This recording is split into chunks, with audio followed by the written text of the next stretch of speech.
প্রিয় মুসলিম জাতির ভাই ও বোনেরা, আসসালামু আলাইকুম ওয়া রাহমাতুল্লাহ। কিছু কষ্টকর কথা যা আমার মনে উঠলে চোখে কান্না চলে আসে। জীবনে কখনো কোনো মৃত ব্যক্তিকে গোসল করেছেন আপনি? যদি কখনো সুযোগ হয় মৃত ব্যক্তিকে গোসল করাবেন, তখন খুব কাছ থেকে দেখবেন মৃত মানুষের দেহটা কতটা অসহায় লাগে। আফসোস, মৃত্যুর পর মানুষের দেহটা কতটা বইয়ের কারণ হয়ে দাঁড়ায়। সুযোগ পেলে প্রিয় মানুষ তার লাশটা রাতে পাহারা দেবে, তখন বুঝবেন অন্ধকার কবরে লাশটা কোন অবস্থায় আছে। তখন আপনি বসে থাকবেন অন্ধকার কবরটা পাহারা দিয়ে, তখন দেখবেন আপনার চারপাশে কেউ নাই। তখন আপনার কেমন লাগবে ভাই? চিন্তা করেন ওই অন্ধকার কবরে সেই মানুষটা, প্রিয় মানুষটা কেমন থাকবে।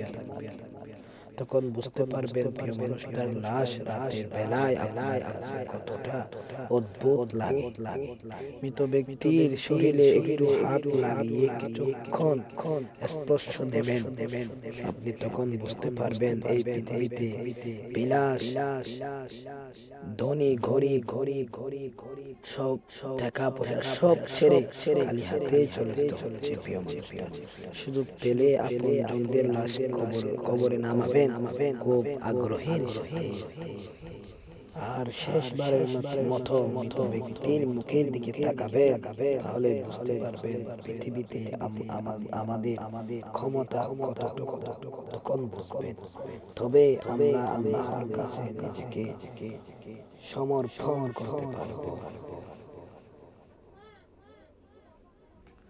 তখন বুঝবেন সেটা যদি আপনার ভাই হয়, আপনার ভাই পৃথিবীতে 10 তলা 20 তলা বিল্ডিং বেঁধে রেখেছিল, 2-3টা গাড়ি ছিল, ভাই আজকে চলে গেছে খালি হাতে।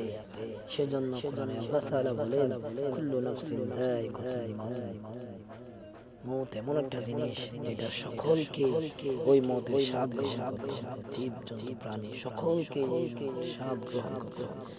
দুনিয়াতে আমরা মনে করি ভাই আমরা বেঁচে থাকবো অনেক দিন, তাই না ভাই? সবাইকে হয়তো আমি আগে চলে যাবো, আপনারা পরে যাবেন। ভাই এই কথাগুলো স্মরণ রেখে একটু আল্লাহর দিকে এগিয়ে যায় সবাই। আল্লাহ যেমন ভাবে জীবন করতে বলছে সেমন ভাবে করি। আল্লাহ সবাইকে তৌফিক দান করুন, আমিন।